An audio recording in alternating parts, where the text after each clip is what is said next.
Hello, everyone. Welcome to today's webinar, Restoring Operations Through an Enhanced Patient Experience. My name is Michelle Dowling. I'm on the product team here at Rectangle Health, and I'm excited to host our webinar today. Before we get started, I have a few housekeeping items to cover about the webinar proceedings. Attendees will be in listen-only mode during the presentation, and we would love to hear from you, so please feel free to send questions through the chat as you think of them, and we'll get to as many as we can during our question and answer period following the presentation. Today's webinar will be recorded and we will be sharing it after the live presentation. I'd like to introduce our speakers today. Practicing vascular surgeon for over 20 years and medical advisor to Rectangle Health, Dr. Nirman Tulsian. Also with us is Mike Peluso, Chief Technology Officer here at Rectangle Health, with more than over 20 years in healthcare and revenue cycle technology experience. Thank you both for being with us today.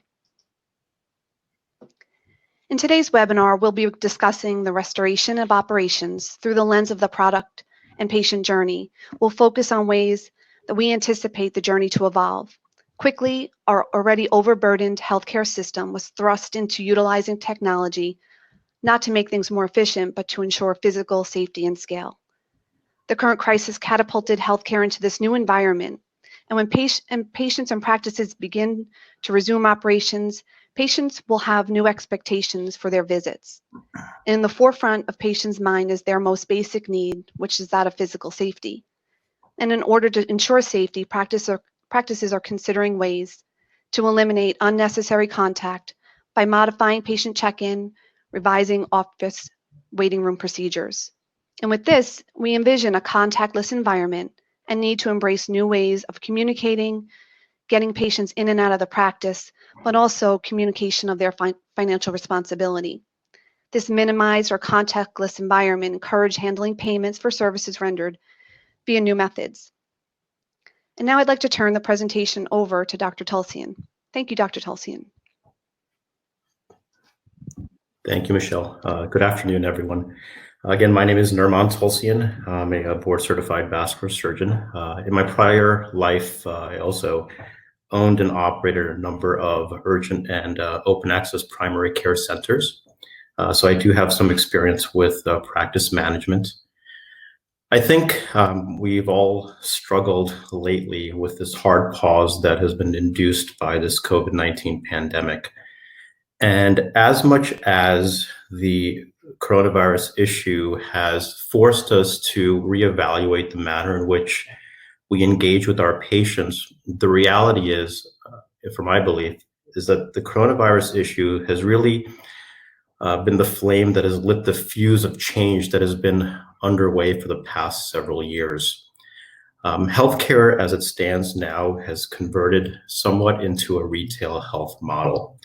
And by that, I mean patients more than ever are in charge of their healthcare from a financial perspective, and they wish to have more financial transparency and a better engagement with their providers on a day-to-day basis. As difficult as these times are, it actually offers us a tremendous opportunity to enhance the way we as healthcare providers and healthcare organizations engage with our patients.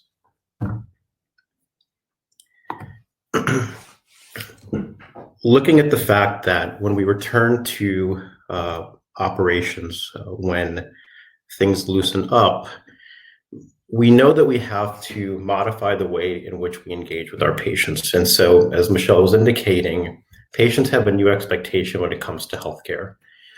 It's very analogous to how we deal with restaurants at this point, where there is a contactless environment for our own personal safety. If you look at how we've dealt with healthcare and our patients over the past several decades, there hasn't been much evolution. If you take a look at the typical encounter for a patient within the waiting room, it's actually very contact full. And what I mean by that is it's crowded waiting rooms with a number of patients that are ill. There's an exchange of driver's license, insurance cards, clipboards for patient registration. And that poses a threat to both patients as well as our staff. So we have an environment where we need to modify the way we engage with patients, But we have pre-existing challenges within healthcare. And how do we as healthcare organizations succeed and thrive in an environment where the patient has now become the primarily financially responsible party due to the rise in high deductible plans? When we realize that there's some underlying issues, for example, 95% of patients will never fulfill their financial responsibility. And as much as we want to blame the patient for that, it occurs for a number of reasons. And one is the patient not being empowered to understand what their healthcare costs are upfront, and us also not offering flexible payment options. The EMRs that we work with also pose tremendous challenges with regard to workflow efficiency. And as good as they are with regard to being data repositories, they're equally inefficient at helping providers, physicians, process patients in a very efficient manner. Doctors on average spend 6 hours a day completing paperwork, and that includes billing work. And what was really striking to me is that the average physician requires 4.3 staff FTE to handle paperwork in the office. The other existing challenge that we have, and this was through my own personal experience with our urgent cares and our primary care practices, is with the elongation of revenue cycle. And we in our practices had an extraordinary claim rejection rate. So we would see a patient submitted to insurance, and we had a 35% claim rejection rate. And we thought we were outliers. What we learned from the MGMA is that that actually is industry standard. And the reason being, submission of insurance claims is a very manual process when it involves entry of insurance information and demographic information into a practice management system. It's going to be very difficult for us to evolve, provide patients with safety, create a contactless environment, and drive revenue if we continue to use our old tactics. And those old tactics include trying to collect from patients who, again, are the primary financially responsible party post-adjudication or post-care. Writing off patient balances. We live in an environment where margins for healthcare providers are shrinking. Healthcare consumers are very intelligent, and they shop for essentially the best deal and the safest environment. More than 50% of patient balances are ultimately written off, and that becomes untenable in the current environment. The inefficiencies created by EMRs, we do not believe that's going to go away on its own through EMR modifications. We as providers need to look for solutions that allow us to empower the patient and leverage the patient in the process so that our workflows are better. In regards to long waiting room times, it is our belief that the waiting room will become an antiquated model. It's simply in the environment of COVID and post-COVID, I don't believe that patients will deem it safe to be in a waiting room. And from a business perspective, if I'm not able to house a large volume of patients within my waiting room, how do I gain the volume or the throughput that's necessary to have a successful practice or a successful healthcare organization? If we look at the entire life cycle of a patient from when they first initiate a visit with a practice to when that practice collects money from that patient or from the insurance company, it's extraordinarily long. Registration times currently average 16 minutes. And if everything is done properly and the patients pay, you're looking at 60 to 90 days to collect. Our belief is that this can actually be compressed utilizing innovative technology. Awesome. Thank you so much for your insight and sharing your experience. And based on yours and provider input, we'll see how meaningful these improvements can be. In this next part of our conversation, we'll go deeper to look at an enhanced patient experience by implementing this new workflow. And as you can see here, the old workflow reflected a 16-minute registration process and a payment collection spanning over 60 to 90 days. In a new workflow, we can reduce registration to about 8 minutes, because we believe payment collection will be built in or captured before the patient is even seen for their visit, whether it be virtually or at the office, or payment is collected immediately after the clean comes back. So we'll talk about next are ways to become better, faster, safer, and more encompassing patient-provider experience. And someone who's been successfully developing ways to help provider for years is Mike Peluso. So Mike, from here, I'll turn it over to you. Thanks, Michelle. Thanks, Dr. Tulsian. Now that we've had a chance to review existing issues and new challenges within the entire process, I'm going to review technology tools available to resolve those issues and take advantage of safer, more efficient processes for patient registration and payments. I chose this image of a Swiss Army knife to kind of portray to providers that the solution isn't a single blade approach. In order to sort of solve a lot of issues, you have to have a lot of different solutions. And we're solving pre-registration issues, we're solving point of care issues, and we're even solving post-insurance issues. And to really focus on what Dr. Tulsian said before about the waiting room, and especially post-COVID, the waiting room can be eliminated. And along with that waiting room, hopefully the dreaded clipboard. Patients can provide demographic information from home. Patients can even provide demographic information from their car as they're waiting for their appointment. The idea is that once the minute an appointment is set up, the patient has a little bit of time until they arrive to that office to provide all that information. Historically, the patient went to the office, the patient got handed a clipboard, and they kind of sat in the waiting room. As Dr. Tulsian said before, that waiting room needs to be eliminated. And patient registration immediately after the appointment or immediately before the patient arrives to the office can eliminate that waiting room and create a safer environment for patients, also create a safer environment for the provider, so that when the patient comes in for their medical visit, they're coming directly into the office, going straight to the exam room. So it's a much more efficient process, but it's also a much safer process. To enable that, the physician staff or the physician themselves need to be able to access the system and send an invite to the patient so that the patient can provide their registration information, their pre-arrival documentation, again, like I said, before they get to the office. And that information needs to go out in multiple ways. Again, patients these days, and patients also try to relate them to consumers, get information a lot of different ways. Two of those popular ways are email and text.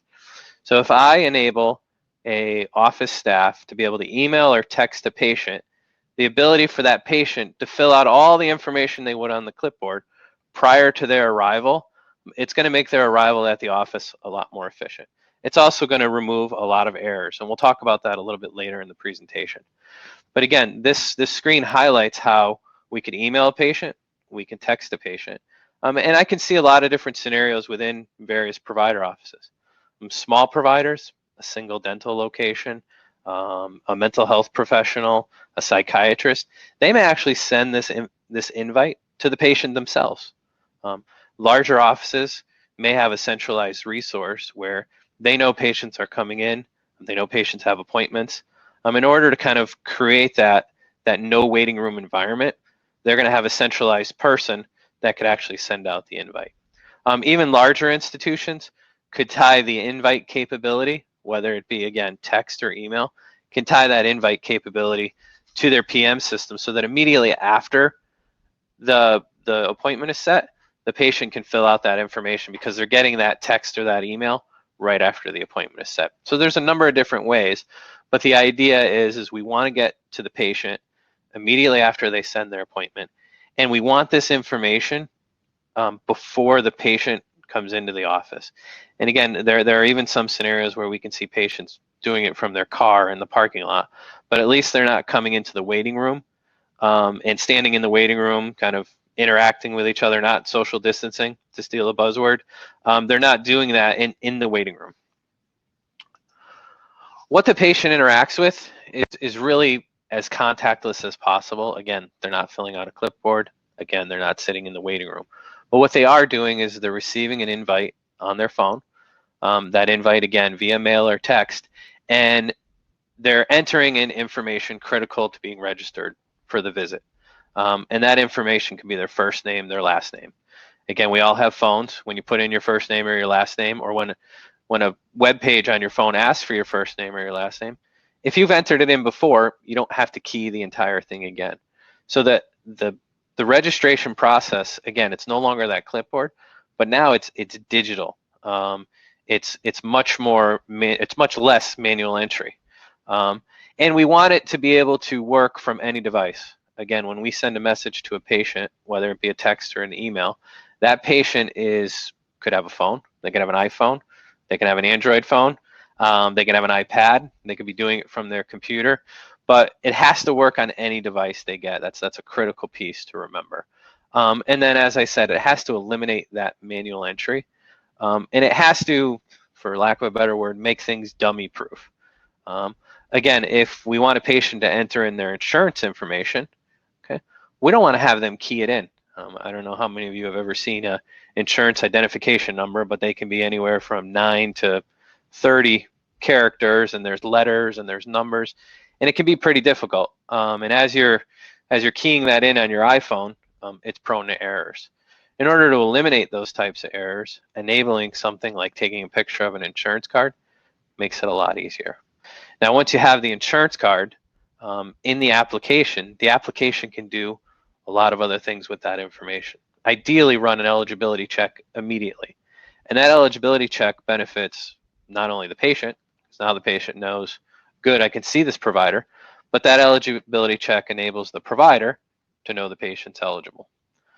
You also reduce a lot of downstream errors here. Eventually, the provider is going to send a claim to an insurance company. We now have a picture of the insurance card. We now have that information. We've also gone as far as to look into some of this capability for telehealth visits. Again, the experience that I'm outlining is usually a physical experience, but if we want to have a patient register for a telehealth visit, there's no reason we can't send them the same link we would send them for a physical visit. They would fill out the information, but the eligibility result that comes back, we can actually tailor it for telehealth. So that there's a lot of functionality in being able to take the picture of that insurance card. Additionally, the registration process isn't just designed for payment data or demographic data. It can be designed for clinical information. A lot of offices need to know medication history. A lot of offices need to know personal medical history or family history. And again, as Dr. Tulsian laid out before, we also now have the opportunity to take advantage or to leverage the COVID situation and to take advantage of this technology to do a COVID screening form. So there's a lot of questions you can put into those documents so that when the patient is filling them out, they can put in the information and it can be available to the office. And again, it's not done in that waiting room environment. Lastly, and one of the critical things you want to do as part of that pre-engagement of the patient or as part of that registration of the patient is you want to get their credit card information. Again, if you're going to have them come into the office, you're going to have them go direct to the exam room, you want them to leave just as quickly. You don't want them to have to stop and interact with a payment device or stop and pay their copay or hand their credit card over to the front desk person. If there's a way that you can enable that in the registration process, and there is with this technology, you can capture that ahead of time. And again, the same principle as the insurance card, the patient can take a picture of their credit card. They don't have to type in a 16-digit number. They can take a picture of it. If the eligibility comes back or if the patient has a very high deductible and you just can't determine what the amount of the visit's going to be, well, you certainly want to get the patient's credit card information on file prior to, and then they can see the provider, and then you can settle up later on. But the whole idea is to make it as contactless as possible. I've explained this a number of times to people. Make it kind of like that Uber trip. If anyone's ever taken an Uber car, you hit the button on your phone, the car comes and gets you, the car takes you wherever you need to go, and then you get out. And it's that simple because Uber captured some information from you ahead of time. They captured some demographic data points from you. They captured your card on file. Providers can do the same thing with this type of technology and make that visit to a provider similar to the Uber experience. They show up to the provider office, they walk into the exam room, they get whatever exam has to be done, and then they exit out. The pre-registration tied in with the credit card information allows all of that functionality to happen in a provider office, and again allows the providers to create a safer environment for their patient. In addition to the pre-registration, there's functionality, again, as I talked about the multiple tools. This is another tool where you want to have the front desk still have capability. And that front desk can certainly have payment capability. And that payment capability could be contactless, meaning if there is a device and the patient didn't pre-register, or again, a provider office didn't leverage the pre-registration piece, but still wanted to handle payment capability, that can certainly be enabled at the front desk through technology, and it can be integrated to whatever patient accounting EMR system is in place. But also that same sort of point of care front desk application can be utilized for the back office. Recently with sort of the COVID-19 situation, we've noticed that a lot of medical offices are now taking phoned-in payments. And in order to take those phoned-in payments, the office staff needs to have a control panel to process those payments. This same application would work in that instance. The other thing that we've noticed with the COVID-19 situation is payment plans have increased dramatically. The ability for a patient to pay in full is not as common as it once was. So if a patient has a high dollar balance, let's just say $1,000, the office staff, front desk or back office, can capture that information and set up payment plans. So that functionality has to be available right inside the office, to the back office, to the patient accounting department, depending on the size of your organization. And all of that functionality, again, needs to integrate back to your PM system. In addition, so we talked about the front office registration, capturing of payment. We talked about the point of care situation where you can capture payment and you can set up payment plans. The last piece not to be forgotten, or the last tool that I want to go over, is the post-care capabilities, meaning how do we address patients after the fact? And again, much more digitally now, because we have a lot of information about them, because we got it in that registration process, we can now engage patients digitally to make payments. And again, we can do it via card on file. We could deliver electronic statements. So if you want to play up the safety side of things and eliminate paper and eliminate touching of paper, we can actually deliver an electronic statement to a patient, and the patient can pay via that electronic statement. The patient can have interaction with the office 24 hours a day, 7 days a week, through tools like the front-end registration and this post-care capabilities. So again, those were some tools that I wanted to highlight that providers can utilize to create better patient experiences, capture more patient payments, and engage patients more digitally. Awesome. Thank you, Mike. Thanks for illustrating all the tools and those practical applications. And as we wrap up this portion of our webinar, we understand that when patients come back to the practice, they'll be expecting it to be different. We all are. And from a provider's perspective, this is an opportunity to implement better strategies that in the end will be safer for patients, safer for staff, but also help to drive more revenue into the practice in a timely fashion. So with that, we open up the line for questions. Please feel free to enter your comments or questions directly into the screen or chat window, and I will read them and direct them to our presenters. Let's take a look and see what we've got. Okay, first message is for Dr. Tulsian. This is, people don't like change. How do you feel the patients will react to changes when they get back to the practice? That's a great question. I think that patients actually have been wanting change with regard to how they engage with practices, specifically when it comes to patient registration. One of the biggest complaints we received as providers was, why do I have to keep filling out this information again and again? And why do I have to fill out my medication list, for example, when I don't have my medications with me? And they questioned the accuracy of the data that they were providing us, and whether we were making decisions off of inaccurate data. The healthcare space has been very delayed in creating this digital front door for patients. And I think as bad as, again, the coronavirus issue is, I think it's going to be a strong impetus for us to really make change now, which patients have been expecting and asking for a very long time. The other piece to that is, I think with everything that's happening with COVID, patients are going to be much more mindful of cost, again, with issues revolving on employment and whatever their revenue may be. So there needs to be improved transparency, because I believe patients will shop for what they believe to be affordable care much more than they did before. And utilizing this technology, I think we can deliver that. Awesome. Thank you so much for that. This question is from Mike. Mike, doctors always have had problems getting paid. You outlined options, but what's the most important piece of advice you can give to them about getting paid post-COVID-19? As I stated in the presentation, I think it's leveraging methods that consumers are used to in the consumer world, but in the provider world. And again, one of my examples was Uber.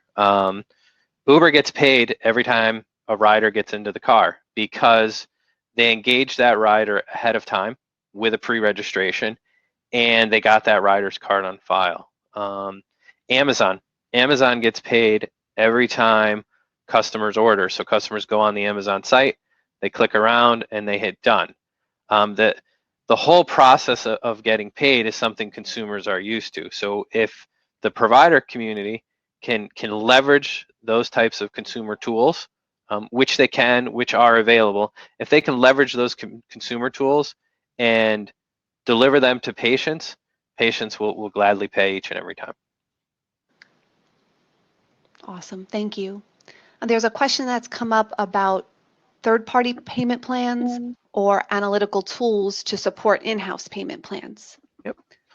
So, Michelle, the payment plans that we went through are in-house payment plans, meaning the ability to set them up against a patient's credit card account or a patient's checking account, and they're directly set up by the provider, and they're managed by the technology. So there is no third party, there is no outsourcing of debt or anything along those lines. The payment plans are controlled and owned by the provider, and they're made available to the patient by the provider staff. Great. And we've got a couple questions with regard to cost, ROI, and implementation and setup. Sure. So I'll kind of combine cost and ROI. Providers today are paying to accept payments. Providers today are paying to send out statements. The cost is relatively the same when you start to leverage technology, because the technology makes it more easily accessible to the patients. It makes the patients utilize it more. A patient owes you $100, you're going to pay a processing fee to process that $100 on a credit card. Here in our examples, we're just delivering the $100 more efficiently. The cost to collect the $100 is relatively the same. There's no additional SaaS-based services. There's no additional subscriptions. The cost is really the amount to process the payments. As far as the time it takes to set it up, in small practice environments, this can be set up in hours, at most days. In larger practices, there's more involved integration. Either scenario, it does have to sort of have some impact to the office, meaning just electing to take this technology is one thing. Getting the office staff behind it, getting the provider behind it, getting the patients behind it, is the most difficult part, in that it requires a little bit of a shift. You know, a lot of times today, patients walk into a medical office, they assume they're going to see a provider, and they assume, you know, they don't have to pay. They're going to get a bill 30 days later, or they're going to get a bill 90 days later. That mind shift has to occur for the practice. And some practices are already really good at it. I would say dental practices are really good at identifying dollar amounts up front. a lot of the medical practices and even some of the primary care or insurance, they're a little behind the curve. So it's that shift of creating the patient expectation that they have to make a payment. That's the hardest part of the implementation. Getting the technology in, not all that difficult. The cost, again, all that, not much of a burden because there's already a cost that a lot of people are paying to process payments electronically. That cost remains. It's just now it becomes more efficient. Awesome. Makes sense. All right. I don't see any other questions in our chat, but please feel free to ask away. Oh, we have one more. Regarding functionality, does the registration platform allow a patient to advance to the next page if all of the information has not been completed on the previous page? Yep. So Michelle, I'll take that one as well. Sure. It's configurable by the provider. If the provider is okay with patient skipping questions, then the patient can be allowed to move on. If the provider is not okay with the patient skipping questions, they won't be allowed to move on. And then certain areas of the registration can also be enforced, meaning if we want the patient to pay or we want the patient to leave the card on file, they can't complete the registration, or you can make this an option that they can't complete the registration until that part is complete as well. So it's customizable to that level. Great, thank you. So as we wrap up, just want to reiterate some of the things that we talked about over the presentation, how we are positioning ourselves for recovery, ensuring the most important things, patient and staff safety with new arrival and in-office procedures. We talked a lot about ways to become more efficient, ways to gather the information up front, increasing pre-care collections, to employ the consumer-centric model, employing these efficient payment methods that Mike went through, and in the implementation of these new operational type processes. I'd like to thank both Mike and Dr. Tulsian for presenting, and to everyone who attended, we appreciate your participation. Rectangle Health is committed to offering these tools that support the practices and to restore operations. We welcome your feedback. Please feel free to reach out to me directly. Here's a few ways you can contact us, and we look forward to talking with you again. Thanks, everybody. Have a great day.